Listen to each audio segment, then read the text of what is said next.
우리 아버지 하나님의 그 놀라우신 은혜와 사랑이 6월에도 항상 함께 하시기를 축원드립니다.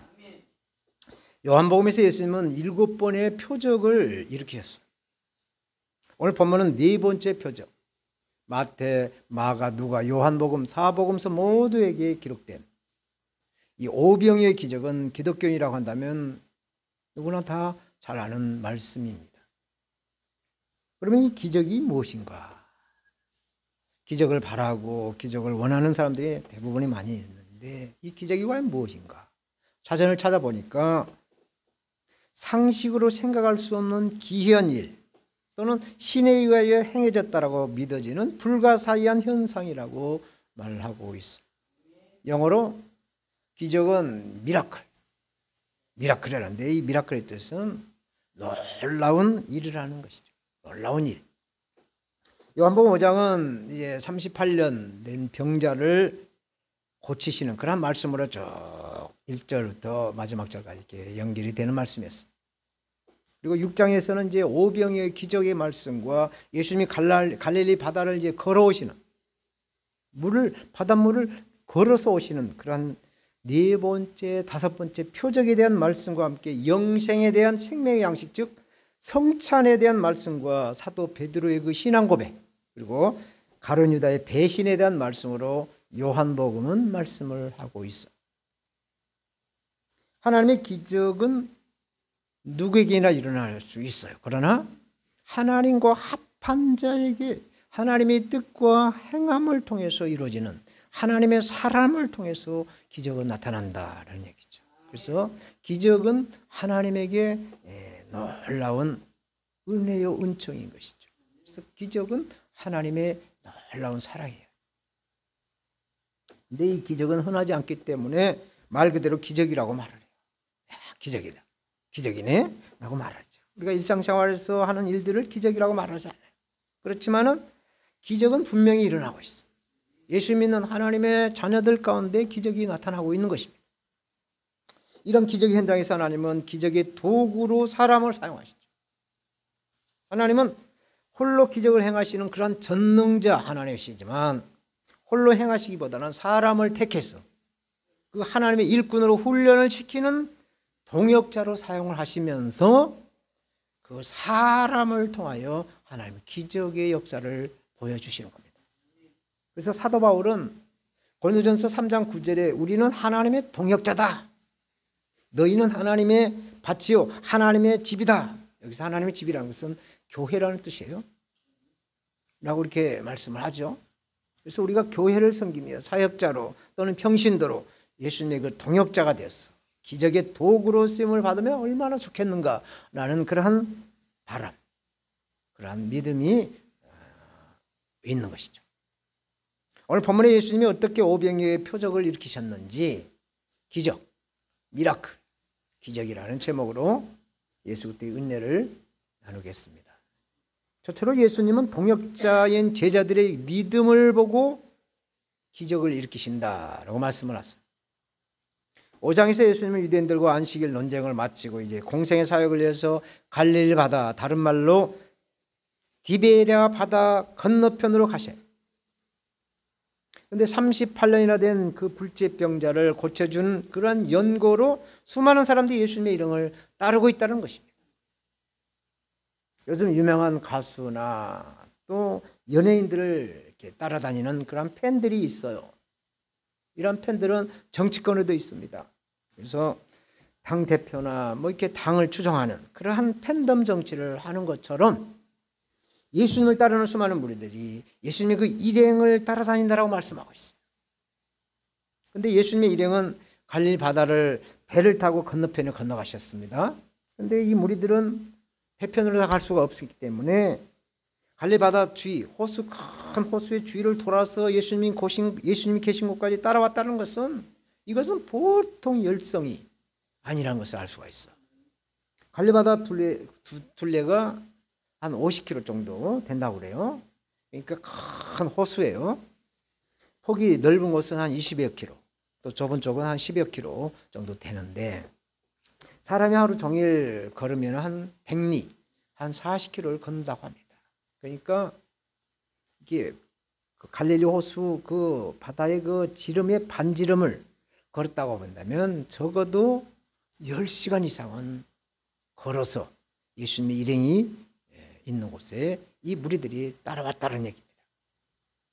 수많은 사람들이 예수님의 일행을 만나기 위해서 그렇게 힘들게 찾아온 것은 무엇 때문에 그랬나? 예수님께서 병자에게 행하시는 그 표적을 보았기 때문이다. 오늘 본문은 친절하게 말씀하고 있어요. 1절이죠. 그 후에 예수께서 갈릴리 바다 곧 디베라 바다 건너편으로 가심에 큰 무리가 따르니 이는 병인들에게 행하시는 표적을 봄이라. 불치의 병자를 고쳐준 걸 보았다는 얘기예요. 이렇게 큰 무리가 예수님께 모여들었어. 남자의 수만 5천 명이고 여자와 아이들까지 합치면 거의 10,000명은 좋게 넘을 것입니다. 그런데 문제는 이들이 전부 다 예수님의 그 표적을 보고 예수님을 찾아왔다는 겁니다. 이들은 예수님을 만나 영혼 구원에 대한 그런 그 영적인 갈망이 있어서 찾아온 것이 아니라 예수님이 일으키는 그 기적, 곧 자신들이 원하고 바라는 그 표적을 원했다라는 이야기예요. 그런데 또 다른 문제가 있어요. 예수님의 동역자인 예수님의 제자들도 이 무리들과 똑같은 생각을 하고 있다는 얘기입니다. 사실 예수님이 택하신 제자들도 성령을 받기 전에는 모두가 다 자기 자신들을 위해서 예수님을 따라다니는 자들이었어요. 다른 말로 말하면 예수님의 제자들도 언제든지 예수님을 배신할 수 있는 사람이라는 것을 오늘 본문은 말씀하고 있습니다. 5절 6절 예수께서 눈을 들어 큰 무리가 자기에게로 오는 것을 보시고 빌립에게 이르시되 우리가 어디서 떡을 사서 이 사람들로 먹게 하겠느냐 하시니 이렇게 말씀하시면 친히 어떻게 하실 것을 아시고 빌립을 시험하고자 하심이라 말씀합니다. 구름처럼 몰려든 이 사람들이 떼약볕 아래에서 거의 10시간 이상 걸어서 예수님의 일행이 있는 곳으로 찾아왔어요. 한두 시간 걸어서 온 것이 아니라 거의 하루 종일 꼬박 걸어왔다는 이야기예요. 예수님은 그 무리를 보시고 빌립에게 이 사람들을 무엇으로 먹일 수 있겠느냐 물으신 거예요. 밥도 안 먹고 그 떼약볕에 예수님의 일행을 그 기적이 일어날 것을 그 표적을 향해서 따라온 것이죠. 그래서 예수님이 걱정이 돼요. 이 사람들 밥도 안 먹고 왔을 텐데 뭘 좀 먹여야 할 텐데 이게 어디서 이 음식을 이 많은 사람들을 구해서 먹이겠느냐라고 물으십니다. 예수님은 빌립을 시험하고자 제자들이 어떤 생각을 하고 있는가 이것을 확인하려고 하셨다라는 말씀이에요. 그런데 예수님은 그런 상황에서 제자들에게 어떠한 생각이나 믿음을 가져야 하는지 그것을 깨우쳐주고 또 가르치시려고 하신 말씀이라는 것이에요. 예수님의 질문에 빌립이 대답을 이렇게 하죠. 7절 각 사람으로 그 많은 사람들 각 사람으로 조금씩 받게 할지라도 200데나리온의 떡이 부족하리다. 200데나리온의 떡을 사다가 나눠줘도 부족할 것입니다. 라는 이야기. 노동자 하루 일당이 1데나리온이라고 합니다.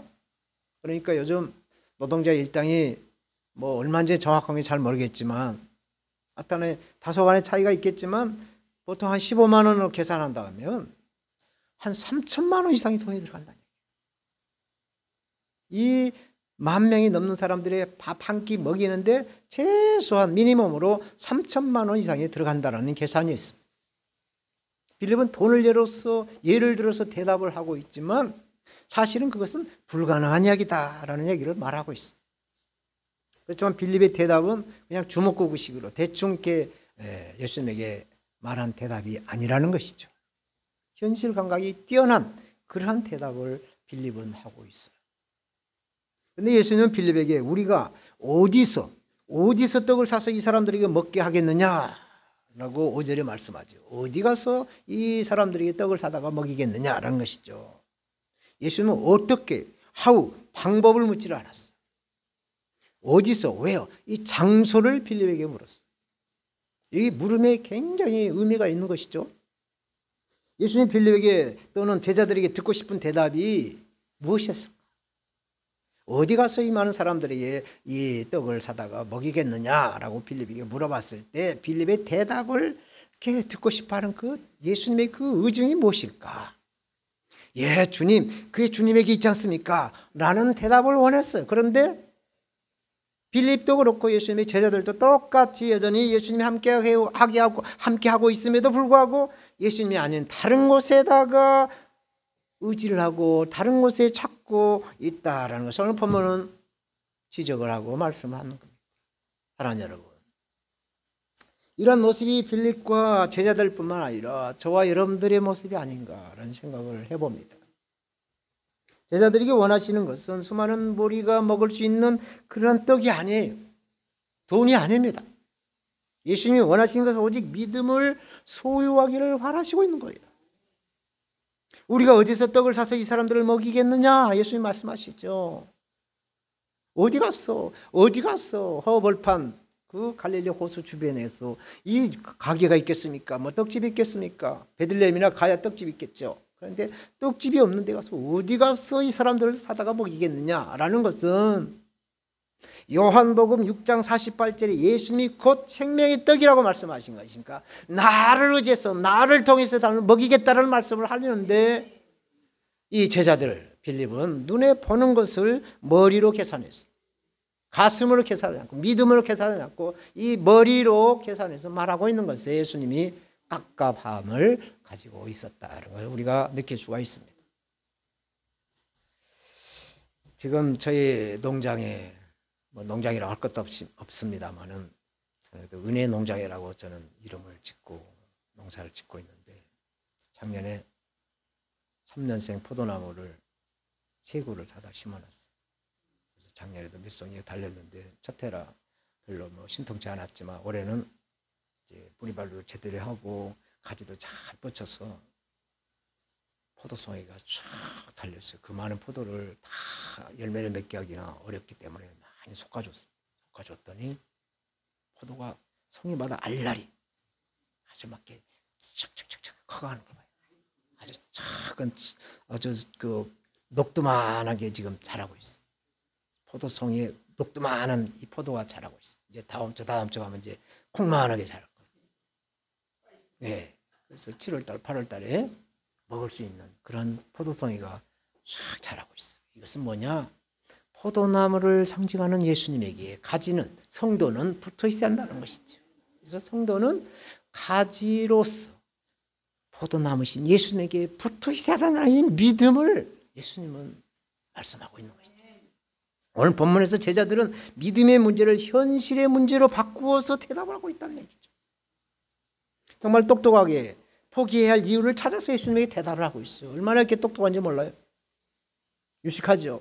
오늘 보면 7절, 8절에 했으니까 8절, 9절에 보면 제자 중 하나 또 다른 사람이죠. 빌립 말고 곧 시몬 베드로의 형제 안드레가 예수께 여짜오되 여기 한 아이가 있어 보리떡 5개와 물고기 2마리를 가졌나이다. 그러나 그것이 이 많은 사람들에게 얼마나 되겠습니까? 간의 기별이나 가게 되겠습니까? 라는 말을 하고 있어요. 보리떡은 가난한 자들 먹는 양식이라고 말합니다. 그리고 물고기는 피레미 같은 아주 작은 민물고기예요. 안드레도 이 예수님의 권능을 믿지는 못하고 알지도 못하고 현실적인 것에 매몰되어서 낙심하고 있다는 것을 우리가 알 수가 있습니다. 보리떡 5조각과 물고기 2마리는 이 어린아이가 한 끼 식사로 먹을 수 있는 도시락. 점심 도시락. 안드레 한 어린이가 이 도시락을 가지고 있는 걸 보고 예수님에게 말하는 것이죠. 근데 이렇게 이 도시락을 보고 말하는 것도 굉장히 하나님은 기이 보시고 안드레를 통해서 영광을 받으시는 하나님이신 것이죠. 그런데 예수님의 제자 안드레는 어떤 야망을 가지지 않았어요. 야망과 꿈이 없었어요. 안드레는. 그러나 항상 자기가 할 수 있는 작은 일이라도 하고자 하는 사람이었어요. 성경 안드레가 베드로를 예수님께 인도한 사람이라고 말씀하죠. 와봐라. 형 와봐. 예수님께 따라가봐. 이렇게 해서 베드로를 예수님께로 인도한 사람이 안드레라는 얘기죠. 사람들은 끊임없이 큰 일, 큰 사람을 말하고 있지만 하나님의 나라는 작은 일, 아주 작은 일을 성실하게 감당해온 작은 사람들의 역사라고 해도 틀린 말이 아니라는 얘기예요.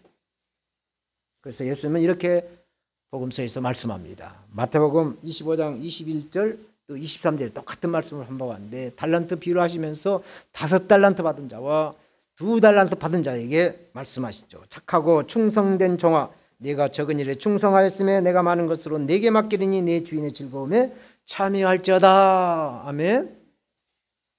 작은 일에도 충성, 믿음을 가지시는 저와 여러분들이 다 되시길 예수 그리스도의 이름으로 축원드립니다.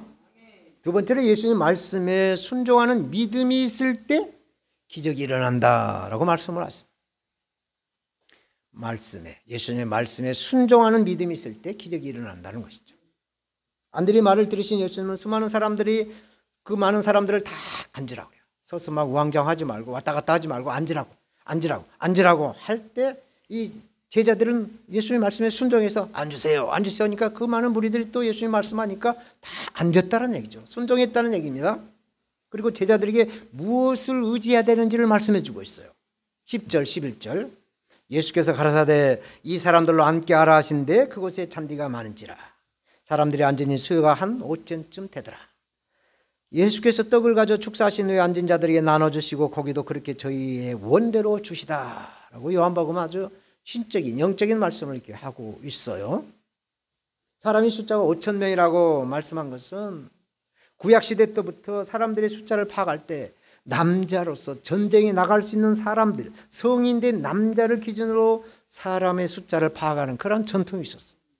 그러므로 여자와 어린아이와 함께 합쳐서 대략 한 10,000명 이상은 되었을 것이다라고 보죠.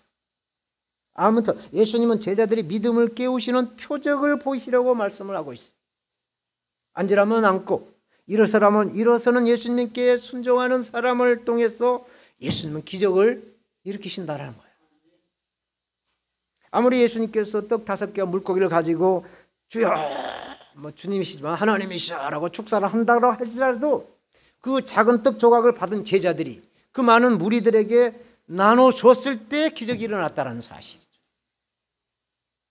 마태복음 14장 19절에서 21절은 이렇게 말씀합니다. 같은 말씀이지만 마태는 또 이렇게 세무를 담당하시는 굉장히 디테일하게 이렇게 말을 해요.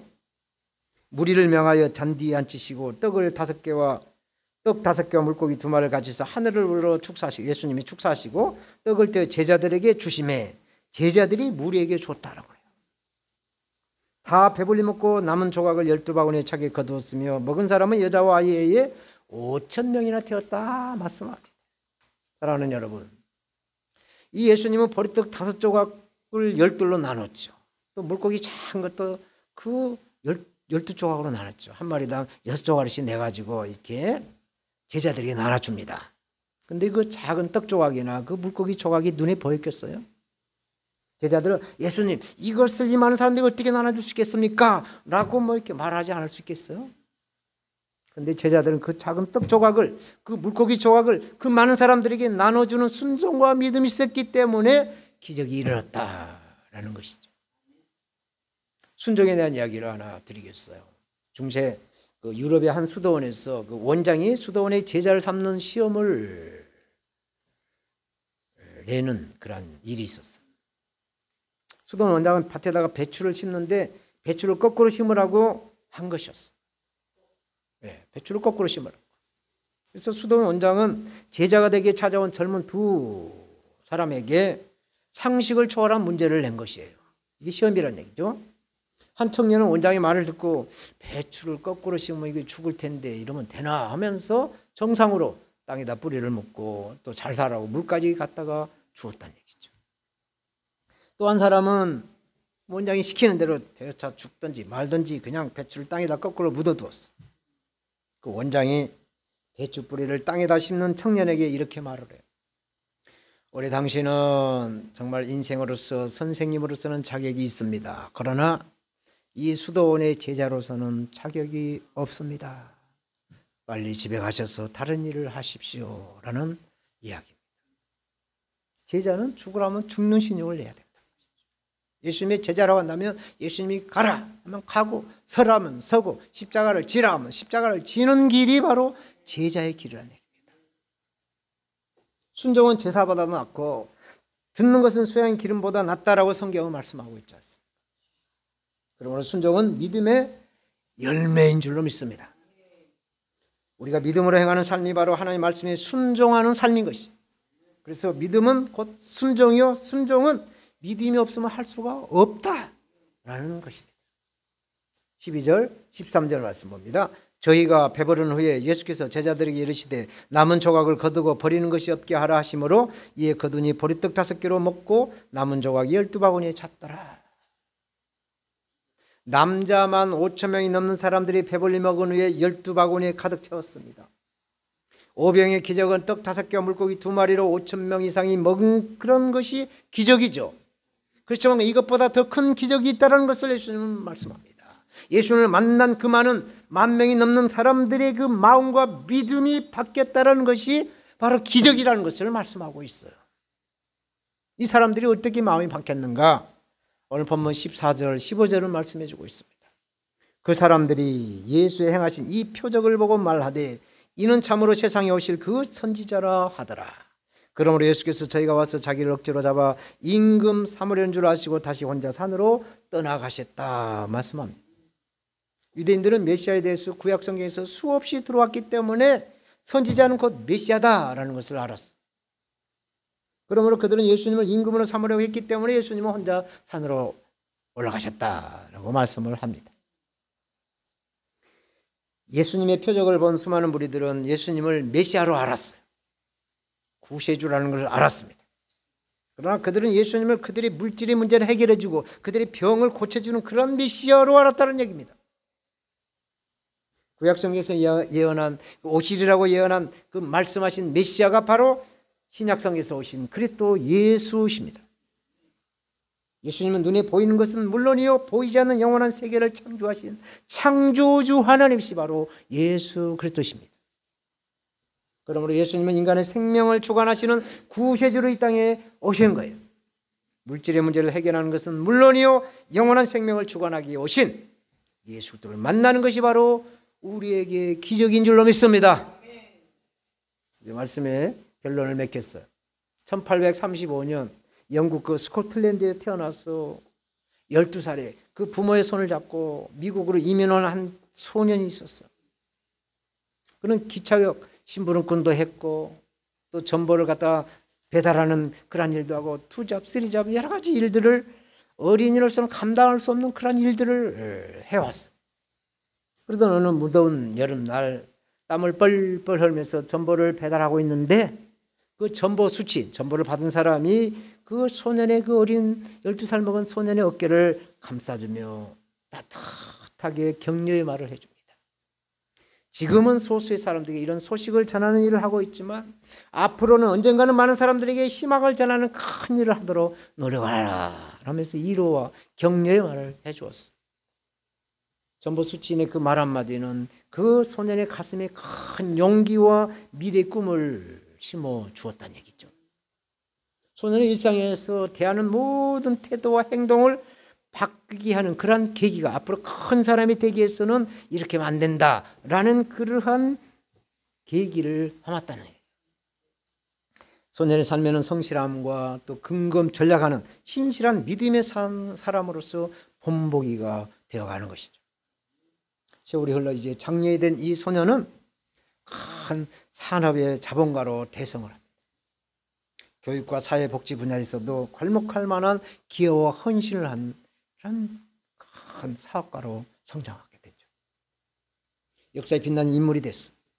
한마디 격려와 위로가 이렇게 큰 인물을 만들어내는 밑거름이 된다는 얘기입니다. 그가 바로 미국의 강철왕이라고 불리는 앤드류 카네기. 우리 성교사님 카네기홀에 가서 찬양을 했다고 하시는데 저도 미국에서 공부하면서 동부에 여행을 가가지고 카네기 빌딩을 가봤어요. 어마어마하게 웅장합니다. 어마어마하게. 우리나라 저기 잠실 롯데월드 그런 빌딩 개념이 달라요. 어마어마한 웅장함을 느꼈어요. 물론 그의 어머니, 카네기 어머니는 독실한 그리스도인. 카네기를 어렸을 때부터 철저하게 신앙 훈련을 시키고 또 11조의 훈련을 냉철하게 시켜서 카네기를 잘 성장할 수 있도록 기도로 도운 어머니가 있었죠. 오늘 본문에 예수님께서도 세상적인 관점으로 예수님의 기적을 체험하려고 몰려든 수많은 사람들에게 뭐라고 말씀하시는가? 남은 조각을 거두고 버리는 일이 없게 하라. 등 따시고 배불렸다고 흥청망청 살지 말라 라는 말씀이에요. 눈에 보이는 물질의 세계도 헛되이 살지 말라는 말씀입니다. 시간을 낭비하고 물질을 낭비하지 말고 오직 주 예수 그리스도를 주님으로 믿어서 영원한 생명의 멸관을 차지하라 라는 것이죠. 이것이 바로 예수님이 일으키시는 그러한 미라클, 기적인 줄로 믿습니다. 끝까지 이 믿음을 소유해서 기적을 체험하시기를, 기적을 일으키신 나사렛 예수 그리스도의 이름으로 축복합니다. 하나님 아버지 감사합니다.